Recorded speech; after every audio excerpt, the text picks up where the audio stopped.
Eto na po, okay na, malinis na. Yan na po yung aking bahay, malinis na po. So, decorated. Simpleng dekorasyon lang. Yung aking corona po na pinagpanalunan ko.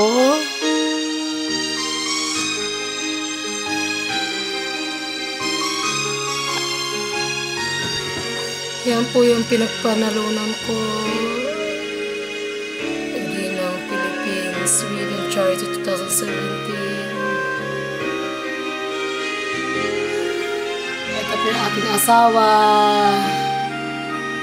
Yan po yung lovely kong asawa. Malabo po.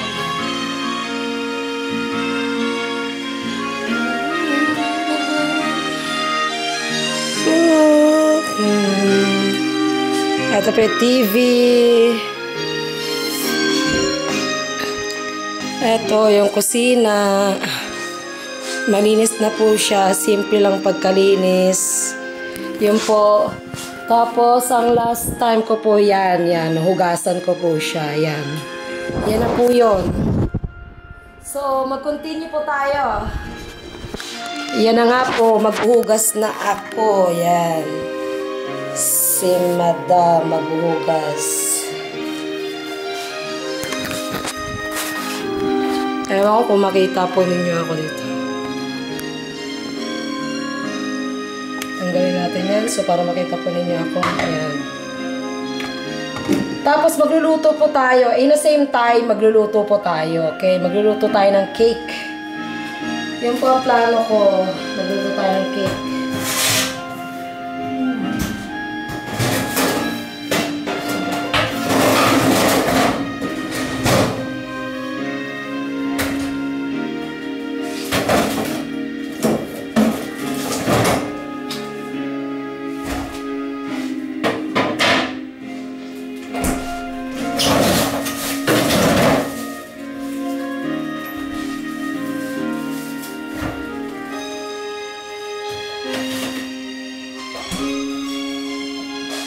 Yan po. Sinugasan ko po yung aking mga lagayan ng mga bulaklak. Yan. Kaya sa balkon. Lagay na po natin sa balkon ito. Yan.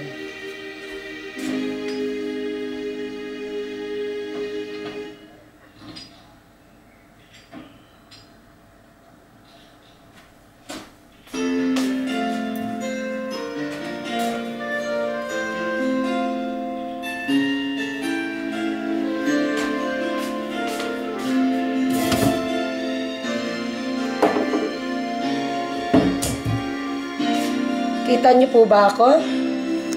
Tatanungin niyo po ako kung nasaan ako. Nasa Sweden po tayo. Yan. Ito po yung view namin sa labas. Yan. Yan po yung view namin. Yan. Yung mga kapitbahay ko po. Ayun. Malayo sila sa balcony. Ayan.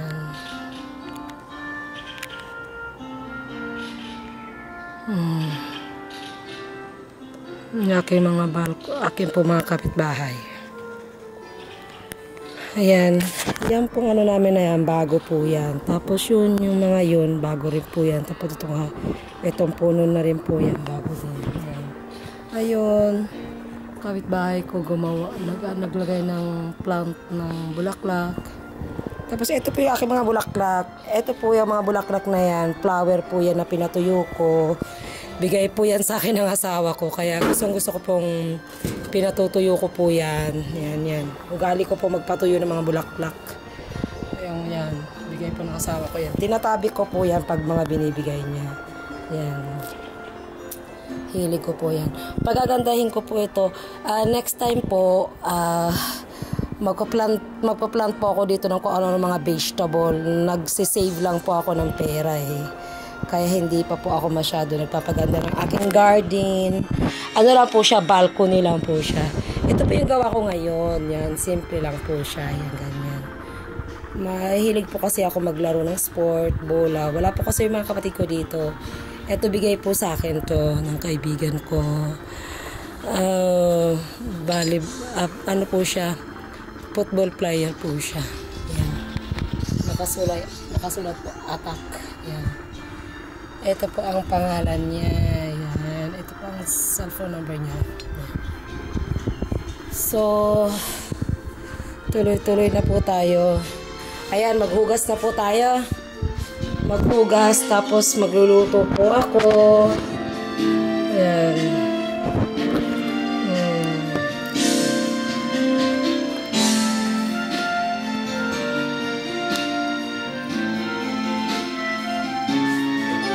Karaoke, kasi Friday po ngayon eh. Kaya karaoke tayo muna. Buksan natin yung ilaw natin. Maglagay tayo dito.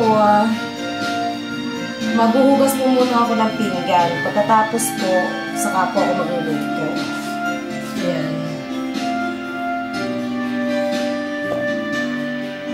Ayan.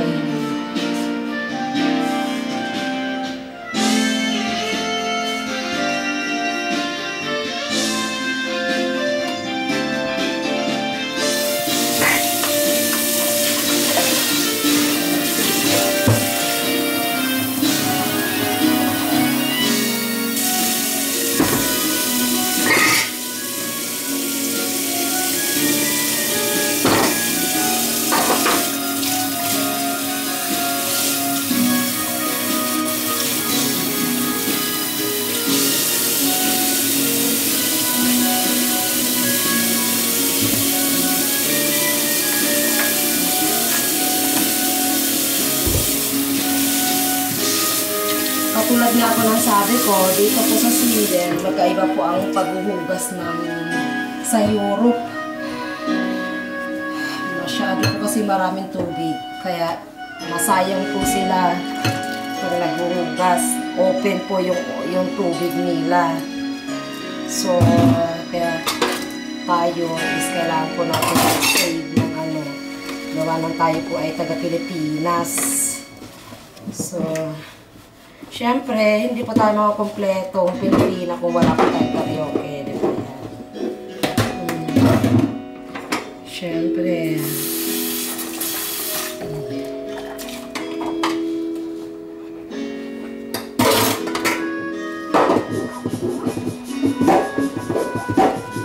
Kung alam po ninyo yung song, kanta lang po kayo.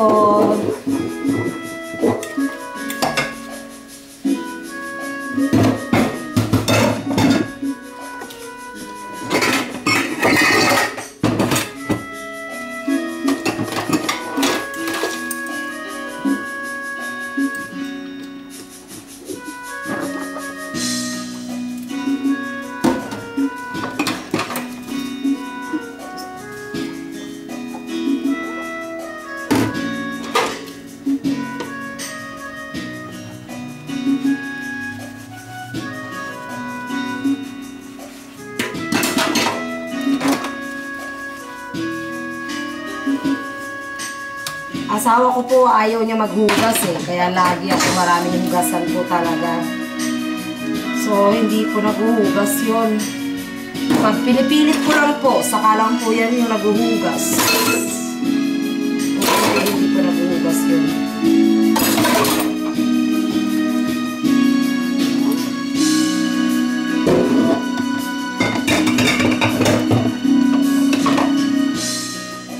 Paghugas po natin is Europe hugas po, no?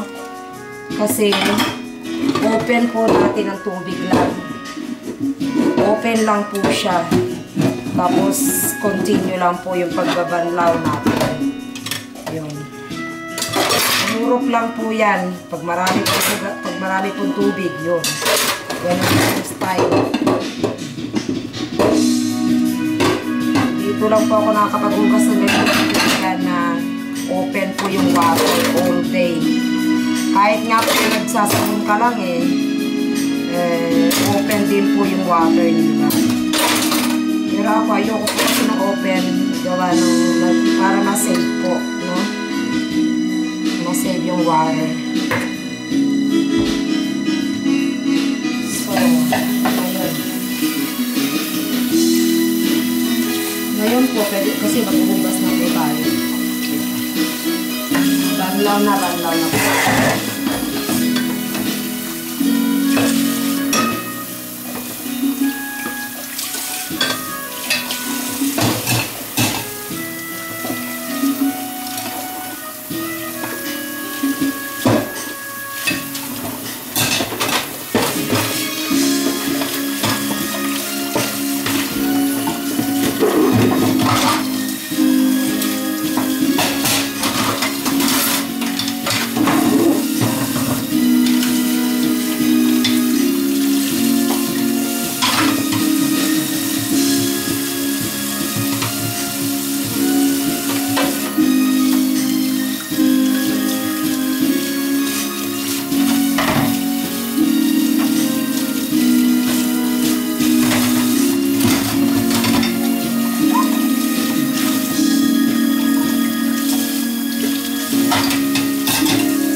Dami ko po laging hugasan.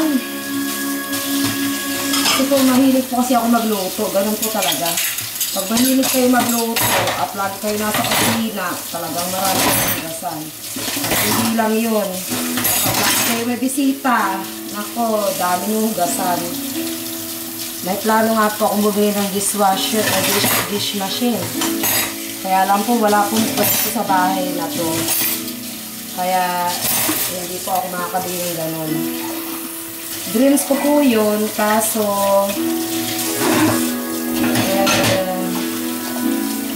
wala tayong magagawa, mahirap. Sa tutuusin, pwede po siya. Pwede po dito ilagay yung yung dish machine.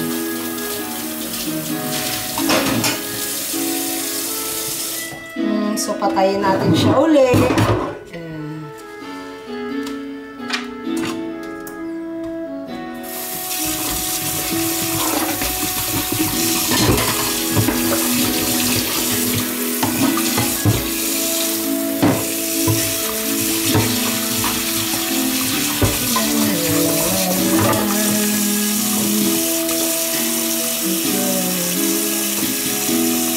Ang sister ko po is a very good singer. Kung magtatanong po kayo sa nakita niyo po, no? So, ganyan po yan. Yung Europe, open lang po yung water niyan. Eh tayo, Pilipina po tayo. So, hindi natin kailangan gumawa ng ganun. Dahil sa Europe na tayo, hindi po, no? So, ako ayoko po, no? So, ginagawa ko lang po ng pagkakaan daw na ako. Ganun. Para nakakasave po tayo ng water. Sa Pilipinas, hindi naman lahat ng mga Pilipina, maraming mga may sariling tubig. Ako po kasi is, ano po ako half po. Sa side po ni Papa, may mga kaya. Sa side po ni Mama, may hirap at may mga kaya rin po. So, pero kahit na may kaya, dapat marunong magtipid. Siyempre.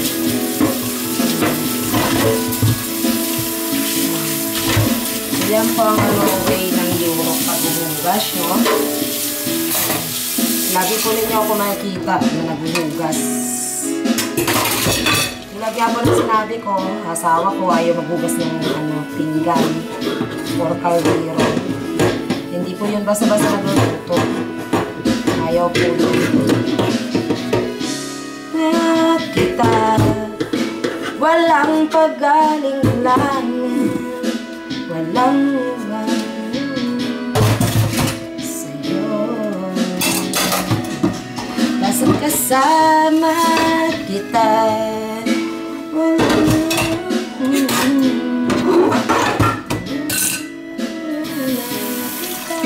basta kasama kita.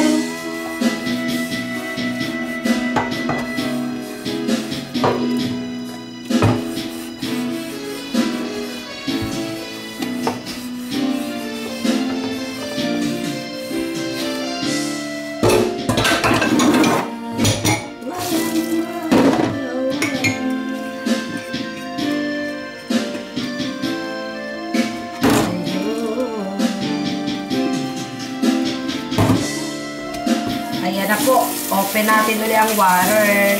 Kasi po, magbabanlaw na tayo, no? Pero kung tutuusin, may mga kaya rin po sa Pilipinas, ganito rin po siguro ginagawa nila sa pagbuhugas ng pinggan nila. Kasi nga po, marami silang tubig. So, kung tutuusin, mali po ito. Pero, modern na po kasi, kumbaga modern na live, no? So, ganun po talaga. Tapos, may mga katulong, ganun. Yun po yung live sa Pilipinas, yung mga nagtatrabaho sa ibang bansa. Ginagawa po nila is kinukuha ng tulong ng mga katulong, ang pamilya nila. Pero kami po dito, hirap na hirap sa pagtatrabaho. Yun po ang totoo, no? Hindi po kami mayayaman dito. Pero kayo, ano rin po kami. Trabaho as in. Grabe po ang pagtrabaho namin dito. Pari-pariho lang naman po yan eh. Ang pinagkaiba lang po kasi ano, yung sahong ng pera, no? Dollar kasi dito, tapos sa atin peso lang. Kung baga natin pera lang.